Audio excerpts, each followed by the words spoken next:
2010, quando eu tinha 17 anos. E aparentemente nos forçam a escolher um caminho tão logo cedo na vida, né? Que a gente não sabe nem direito o que fazer. E você tem que decidir que curso que tu vai cursar na faculdade. E eu era aquela pessoa que não fazia a mínima ideia do que eu queria fazer. Então, tu tá se formando no terceirão, tu tem que prestar vestibular pra alguma coisa, tu não pode ficar parado. E claro que eu fui para a mãe de todos os cursos, administração. E no primeiro semestre de administração, eu acabei Eu tendo. não lembrava que tu tinha feito Ninguém lembra administração, porque, né? Tá. Então, no primeiro semestre de administração, meu namorado da época, ele foi fazer direito. E eu nem sabia que se aprendia em direito, totalmente aleatório, porque na nossa família não tem absolutamente ninguém que é servidor público e não tem ninguém que é formado em direito. Então, não é uma carreira com a qual eu tive contato. E também você não.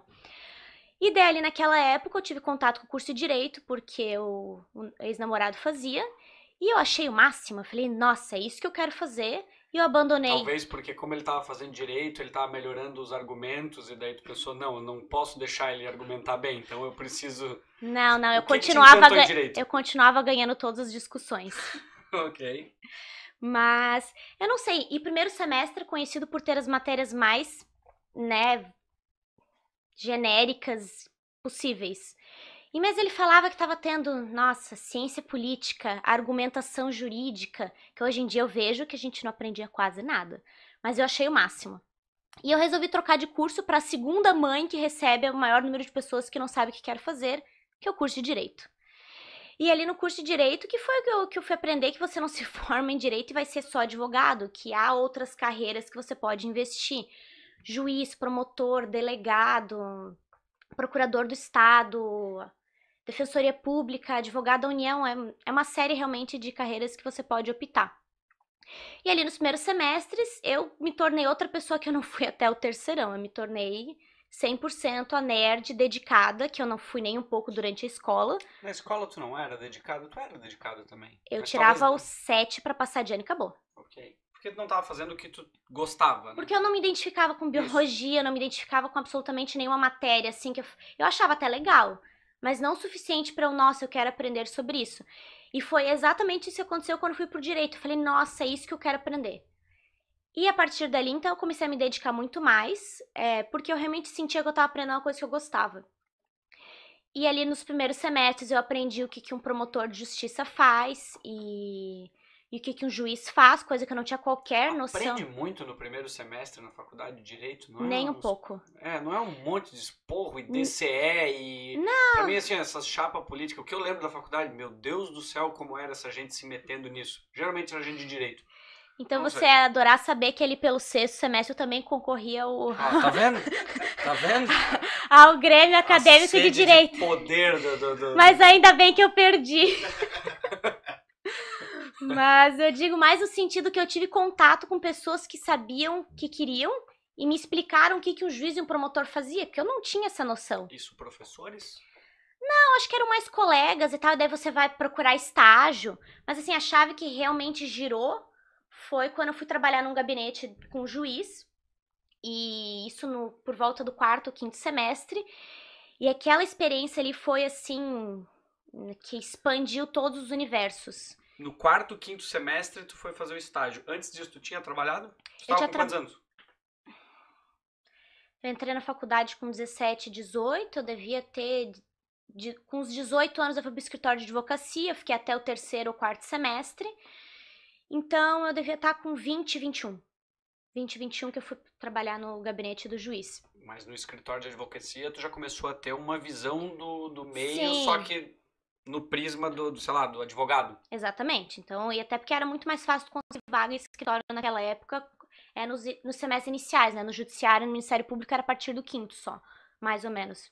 Então, eu comecei a trabalhar com o juiz e ele, pelo método de trabalho dele, ele dava muita liberdade até mesmo para o estagiário para desenvolver o próprio estilo de redação, para fazer as propostas para ele analisar em cada processo. É comum os juízes fazerem isso? Não é ou comum. esse em específico que...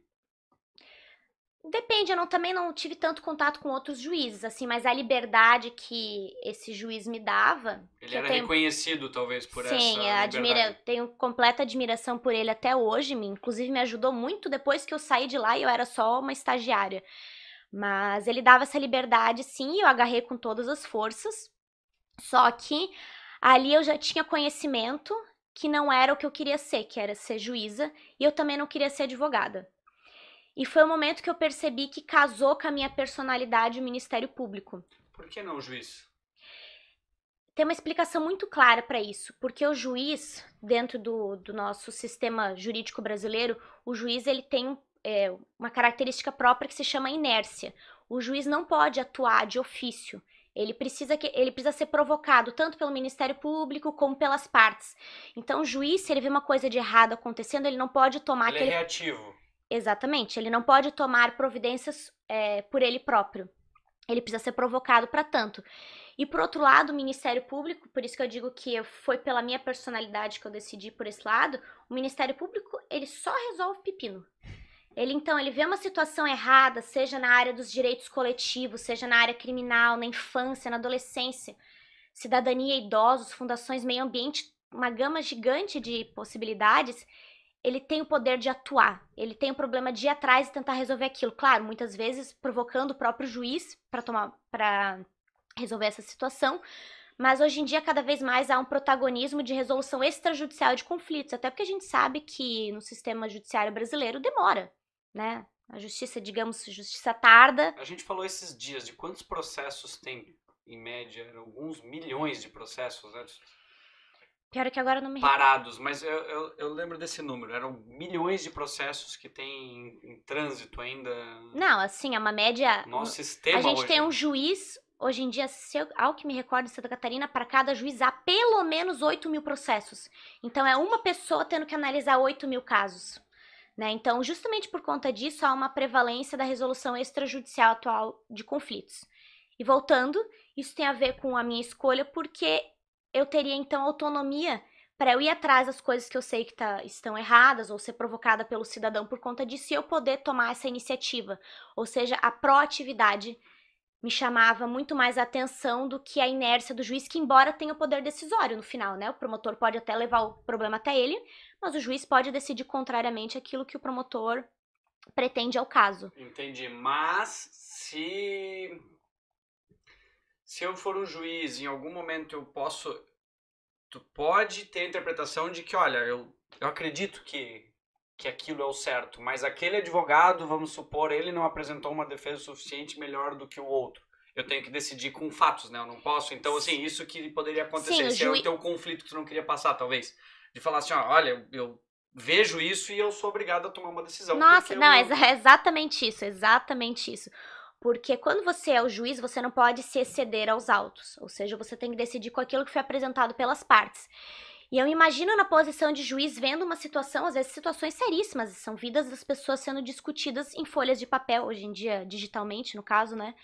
Só que eu pensaria assim, nossa, por que que não usou o argumento X? Por que que não usou o argumento Y? Talvez iria para outra situação. Por que que ele não me trouxe talvez uma outra prova? E eu talvez fosse olhar aquilo e pensei, meu Deus, eu vou ter que decidir de um determinado jeito porque não me foi apresentada uma tese melhor. E como promotora, na verdade, eu mesma vou entregar os meus argumentos, eu vou ir atrás de tudo que eu posso imaginar que vai me auxiliar naquele caso. Então eu não vou ter digamos, não diria um peso de consciência, né? Mas eu vou poder atuar, eu vou ter liberdade para atuar no caso. Vai ter independência. Independência funcional, inclusive, é uma das características que tanto o juiz como o promotor tem, né? Então, só trazendo esse assunto por curiosidade, né? A independência funcional garante que tanto o juiz como o promotor não sejam coagidos por forças externas. Cada um, a gente fala que decide por sua própria, com base na lei e sua consciência.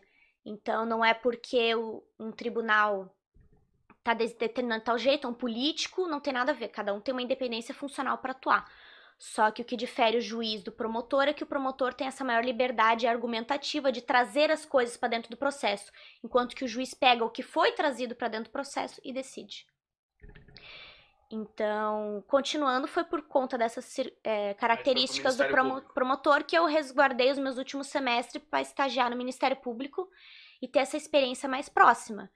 E, bom, apenas confirmou a minha decisão de prestar concurso público. Fala, Sapiens! Gostou desse corte? Então curte, se inscreve, compartilha, nos segue nas nossas redes sociais, que isso ajuda bastante a esse conteúdo chegar a mais pessoas. É isso. Valeu!